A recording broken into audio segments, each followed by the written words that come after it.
అల్లు అర్జున్ కి Johnny master శాపం తగిలిందా? ఊరుకునే రాదంటారు. బహుశా అది ఇదేనా? అయితే దానికి అల్లు అర్జున్ ఏం చేస్తారు?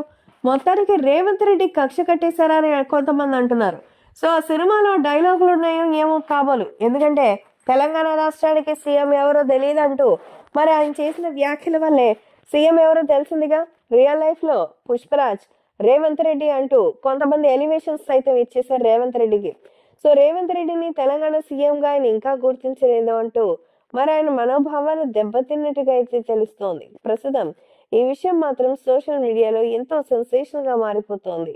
అంతేకాకుండా అభిమానులు కూడా ఈ విషయాన్ని చూసి తమ అభిప్రాయాన్ని వ్యక్తం చేస్తున్నారు. ఏంటి అంటే, సో నిజంగా తెలుగులో చూసినటువంటి పుష్పరాజ్ సినిమా కేవలం తెలుగే కాకుండా మన ఇండియన్ భాషలన్నింటిలోనూ రూపొందించేశారు. భారీ విజయాన్ని సాధించింది. ఇప్పటికే 1000 కోట్లకు పైగా వసూళ్లను సాధించేసింది. అక్కడ మనకి ఏ ఇబ్బంది లేదు. చాలా చక్కగా సంపాదించుకున్నారు. కాబట్టి కష్టపడి ఇప్పుడు కనుక మనం చేసే ప్రయత్నమే మనల్ని చాలా అద్భుతంగా చూపిస్తుంది.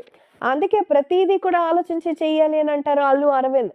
కానీ ఇప్పుడు తన కుమారుడి విషయంలో జరిగినటువంటి ఈ విషయాల నుంచి ఎలాగైనా తనని బయటకు తీసుకురావాలి అనుకుంటున్నారు. సో మరి రేవంత్ రెడ్డి కావాలని ఇలా తనని టార్గెట్ చేశారని, మరి ప్రభుత్వం తరపు నుంచి తన సత్తాని చాటుకోవడానికి తను ఏం చెప్పినా సరే చేశారు. ఇప్పుడు కూడా అలాగే చేస్తున్నారు. ఈ తరుణంలో ఖచ్చితంగా మన హీరో చేసిన విషయాన్ని చూసి అందరూ కూడా ఆశ్చర్యపోతున్నారు.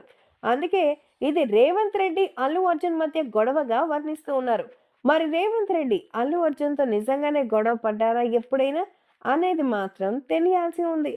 కాబట్టి సోషల్ మీడియాలో సైతం రేవంత్ రెడ్డి వర్సెస్ అల్లు అర్జున్ అంటూ మరి చెప్పుకుంటూ ఉన్నారు. సో తెలంగాణ సీఎం ఎవరని తెలియని దానికి ఇలా తెలిసే రేంజ్ లో అయితే చెప్పారు అంటూ కామెంట్లు చేస్తున్నారు రేవంత్ రెడ్డి ఫాలోవర్స్.